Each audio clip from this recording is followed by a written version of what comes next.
Sasatrao ny manara-maso anao, enta ny mpitiavana raiky pity.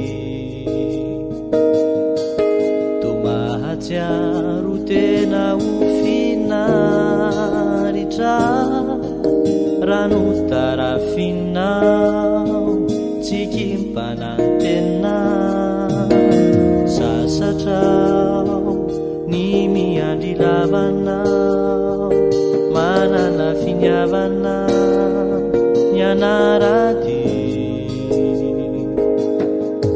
Mandrevo ilay fiarahana maharitra, raha vao no tafainao indray nisy ranaha.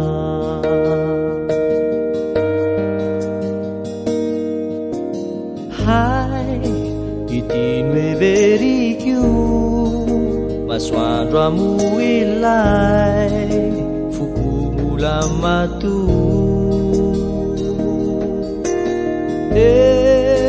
Fa manan-tompo fahalalam-pomba no nitsikiny ay ka leo irao.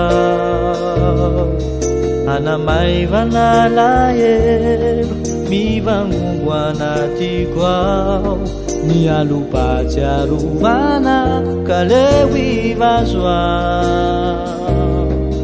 Hanalana sorisory hirako izao, hanadinoko anao.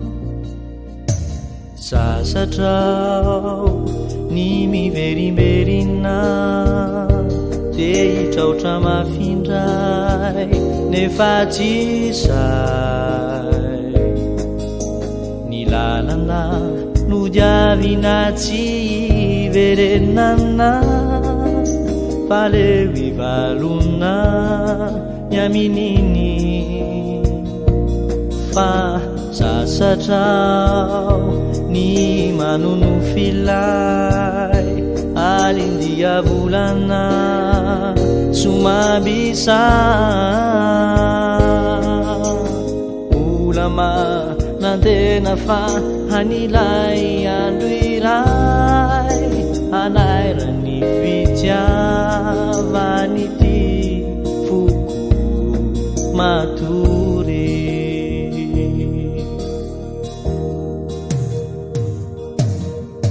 Hai, ity noeverikio masoandro amoilay fokomola mato.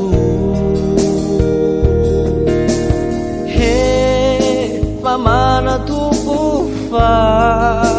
fahalalam-pomba no nitsikiny ay ka leo irao. Anamaivana lahelo mivangombo anatiko ao, ny alopatsiarovana ka leo ivazoao.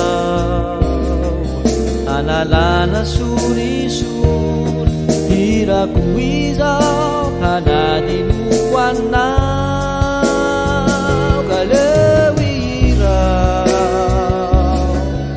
Anamaivana lahelo mivangombo anatiko ao, ny alopatsiarovana ka leo ivazoao.